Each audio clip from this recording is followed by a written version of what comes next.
Assalamualaikum semuanya.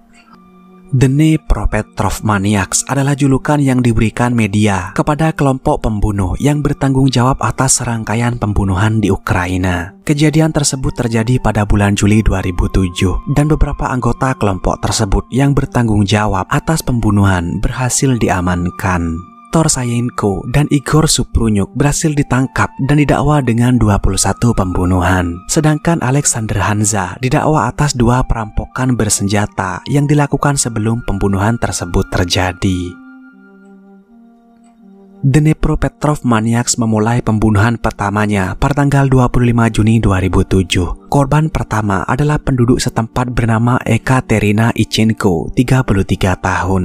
Ia dibunuh saat sedang berjalan pulang ke rumahnya sehabis berkumpul bersama teman-temannya. Victor dan Igor yang saat itu berjalan melewatinya menyerang langsung dari belakang menggunakan palu.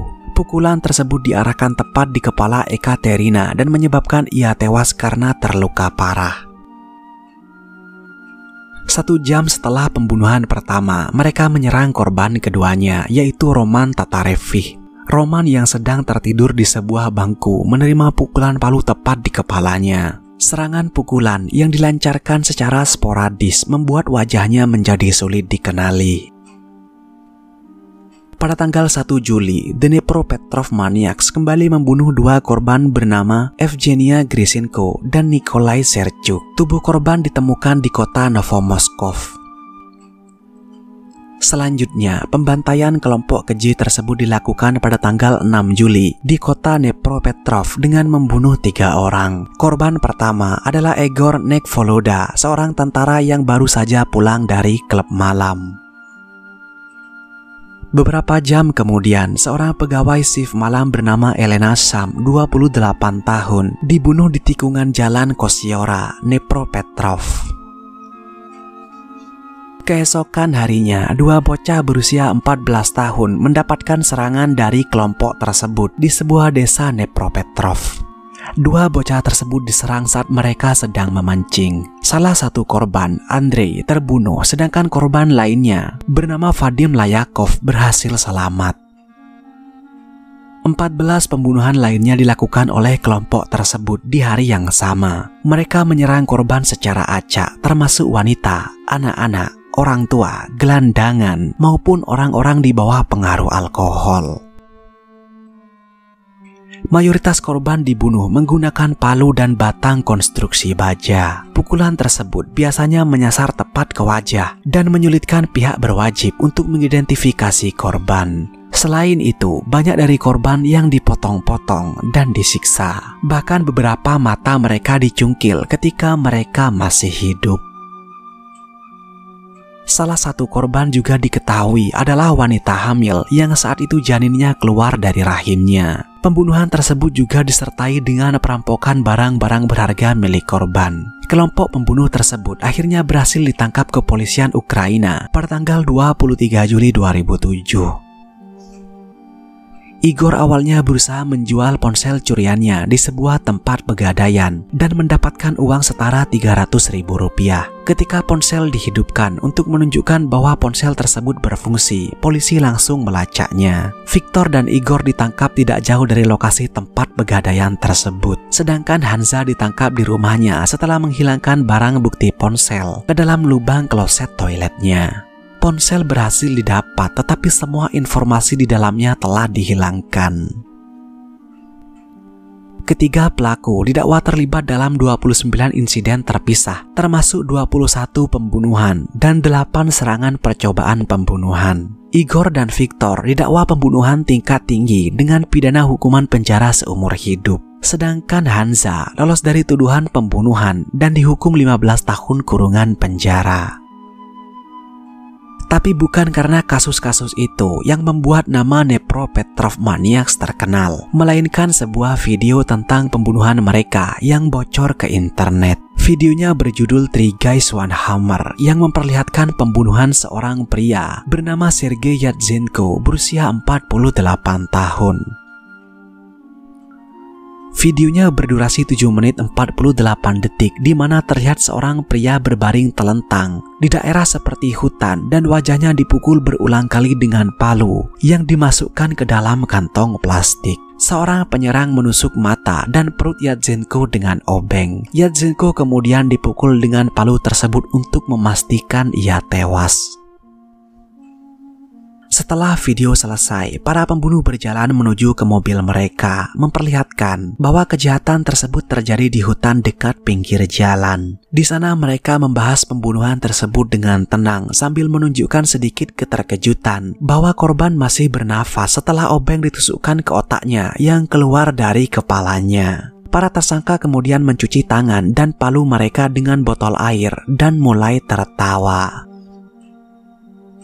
Hanya 2 tersangka yang tampak hadir dalam video, dengan 1 orang selalu berada di belakang kamera. Para tersangka juga ditemukan memiliki beberapa foto yang memperlihatkan mereka menghadiri pemakaman para korban. Mereka terlihat tersenyum dan mengacungkan jari tengah ke peti mati dan batu nisan korban-korbannya. Bukti penyiksaan hewan juga ditunjukkan di pengadilan dengan para tersangka berpose di samping bangkai hewan yang sudah dipotong-potong. Terdapat lebih dari 300 bukti foto dan 2 video ditunjukkan di pengadilan pada tanggal 29 Oktober 2008 dan pria yang pembunuhannya terekam dalam video yang bocor itu diidentifikasi sebagai Sergei Yatsenko dari desa Tarumske. Pembunuhannya terjadi pada 12 Juli 2007 dan jasadnya ditemukan pada 16 Juli. Pembunuhan dari Yatsenko sudah di luar nalar, tetapi dengan mengetahui latar belakang dari cerita hidup Yatsenko akan membuat kasus itu menjadi jauh lebih menyedihkan. Yatsenko berusia 48 tahun. Dia baru saja dipaksa pensiun dari pekerjaannya karena tumor kanker di tenggorokannya. Perawatan itu membuatnya tidak dapat berbicara untuk beberapa waktu. Tetapi Yatsenko tidak senang dengan ketidakmampuannya bekerja dan terus mencari pekerjaan sambilan di sekitar desa. Dia mengambil pekerjaan konstruksi kecil, memperbaiki mobil, menganyam keranjang, dan memasak untuk keluarganya. Yatsenko sudah menikah dan memiliki 2 putra dan 1 cucu.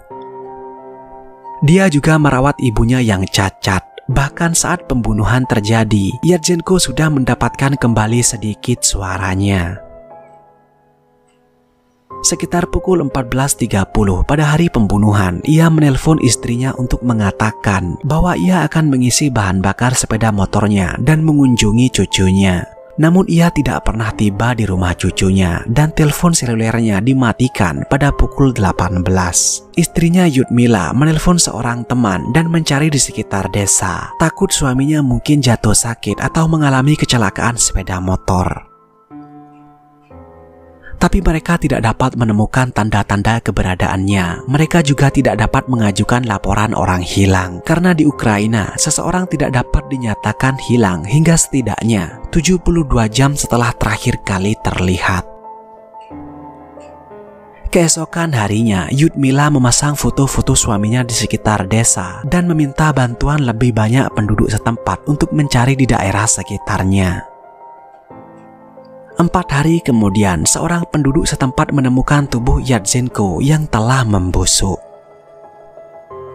Fakta bahwa pembunuhan Yatsenko terekam dalam video tidak diketahui publik hingga sidang pengadilan pada tanggal 29 Oktober 2008. Video pembunuhan tersebut ditayangkan sebagai bagian dari pembuktian paling kuat oleh jaksa penuntut. Hakim pengadilan setuju dengan jaksa penuntut bahwa video tersebut asli, di mana video tersebut memperlihatkan Suprunyuk dan Alexander menyerang korban, dan bahwa Sayenko adalah orang yang berada di balik kamera.